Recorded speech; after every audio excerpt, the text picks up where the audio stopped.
Bom dia, pessoal. Vamos de BTC na manhã dessa sexta-feira, 21 de outubro, agora na Espanha, 11 horas e 55 minutos.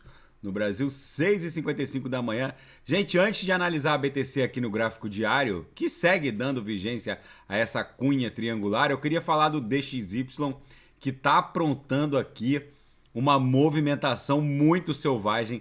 O DXY no diário, o DXY, para quem não sabe, mede a força do dólar norte-americano contra uma cesta das principais divisas do planeta. Então é o dólar norte-americano contra ienes japoneses, libras esterlinas, euros, enfim, francos suíços.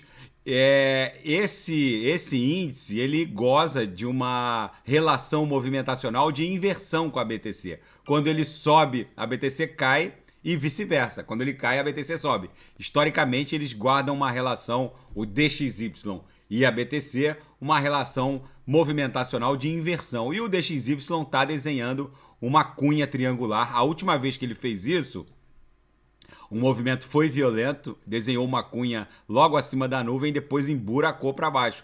Basicamente, ele caiu do patamar de 103 e recuou para 89. E a gente está meio que promovendo o repeteco dessa cunha triangular acima da nuvem.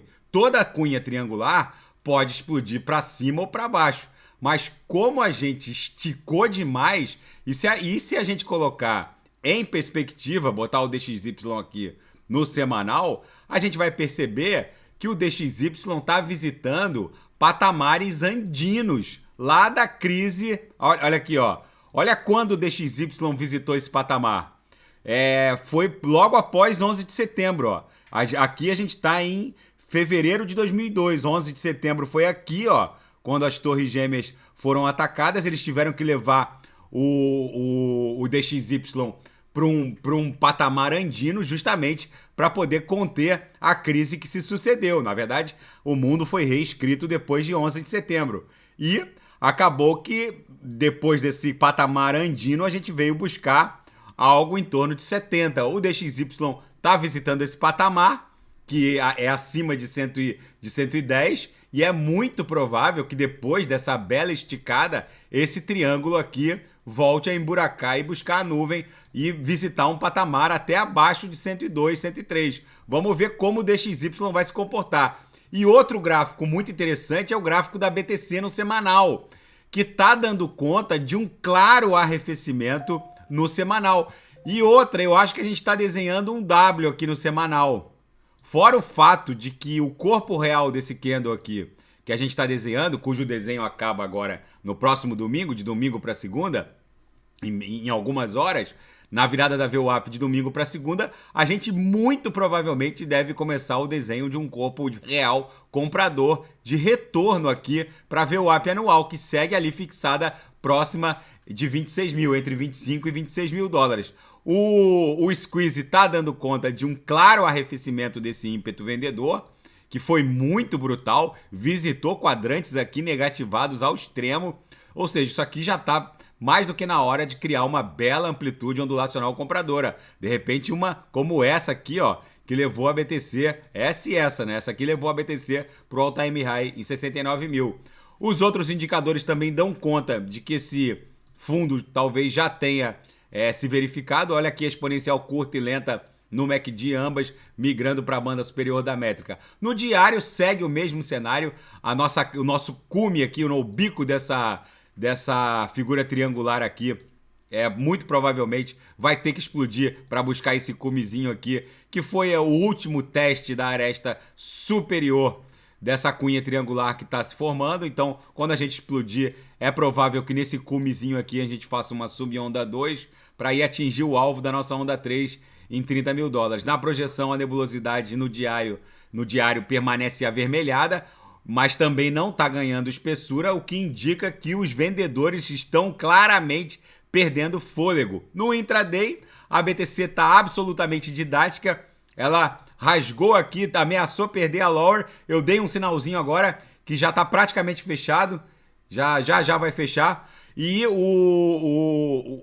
a previsibilidade movimentacional da BTC hoje está muito didática, um reloginho suíço, bate na upper, volta para ver o up, bate na lower, volta para ver o up, rasgou aqui a lower, eu dei um sinalzinho que já está praticamente fechado, os assinantes já vão botar lucro no bolso. E na seara fática, a Interpol agora está no metaverso e com uma missão, caçar o Ducon, o fundador da Terraform Labs, que criou a Luna UST, que chegou ambas a valerem mais de 70 bilhões de dólares e acabou sofrendo crash. A invenção do Ducon não deu certo, uma stablecoin 100% algorítmica, colateralizada pelo token nativo dessa blockchain, a Luna. Não deu certo e agora o Ducon está sendo caçado por autoridades sul-coreanas e pela Interpol.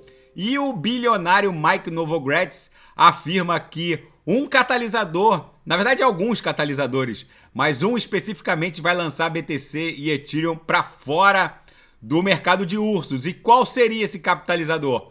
Qualquer mudança nesse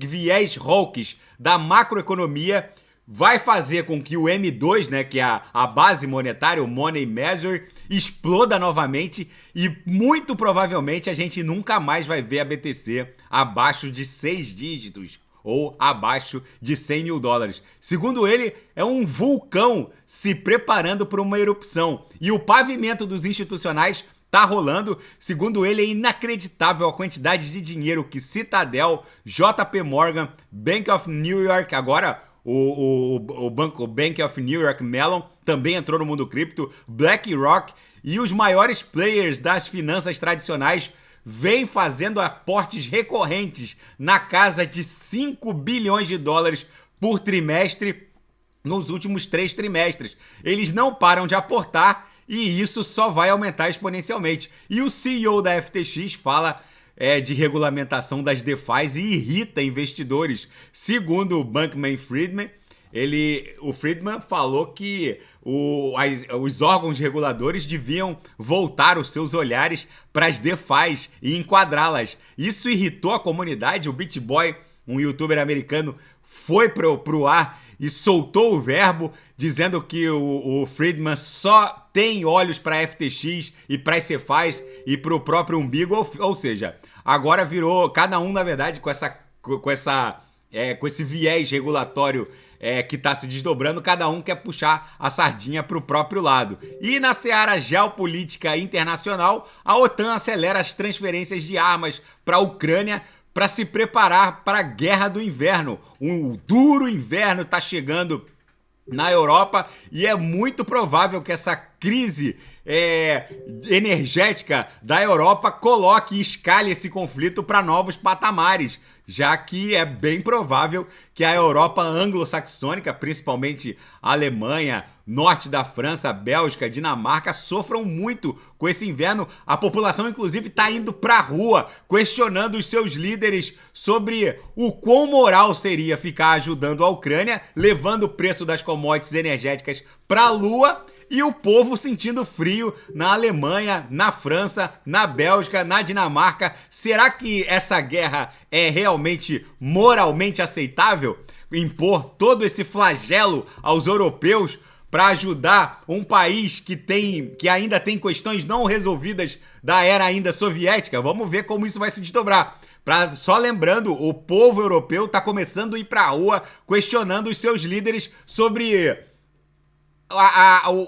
o quão moralmente seria aceitável essa guerra, tamanho o flagelo dos europeus que estão tendo que suportar. Agora, com a chegada do frio, vai ficar cada vez pior. À medida que a inflação persegue a Europa, líderes estremecem. A queda da primeira-ministra Liz Truss serviu de alerta para todos os perigos políticos que aguardam os líderes da União Europeia, com a clara erosão dos padrões de vida na zona do euro. É nítido o empobrecimento e a desilusão do europeu.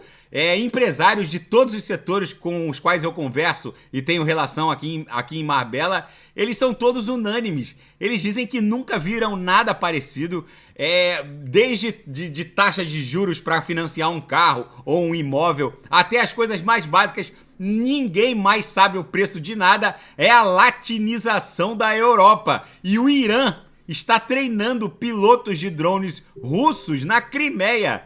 Os Estados Unidos fazem a sua primeira acusação oficial de envolvimento direto de Teherã na guerra russo-ucraniana. Enfim, esses drones kamikazes que estão destruindo a infraestrutura, principalmente energética, da Ucrânia, são drones iranianos, e quem está treinando esses pilotos de drones são oficiais enviados por Teherã e que estão promovendo esse treinamento na Crimeia. Isso sim pode escalar rapidamente para um outro patamar esse conflito. Lembrando, gente, que agora com a chegada desse inverno europeu, essa guerra pode rapidamente escalar para um patamar nuclear. E nesse cenário bizarro, com o gráfico do DXY apontando uma Kinder surpresinha aqui, ó. Na última vez que ele acumulou de forma triangular logo acima da nuvem, ele emburacou a nuvem e furou a nuvem. É muito provável que esse triângulo também exploda para baixo, justamente porque depois dessa longa esticada, aqui também teve uma longa esticada, acabou rompendo o triângulo para baixo. Essa figura triangular no DXY vai dar o tom da próxima grande movimentação da BTC. Daqui a pouco eu volto com ADA, XRP, Shiba Inu, e quem quiser sugerir alguma análise é só colocar nas mensagens abaixo. Grande abraço, até daqui a pouco.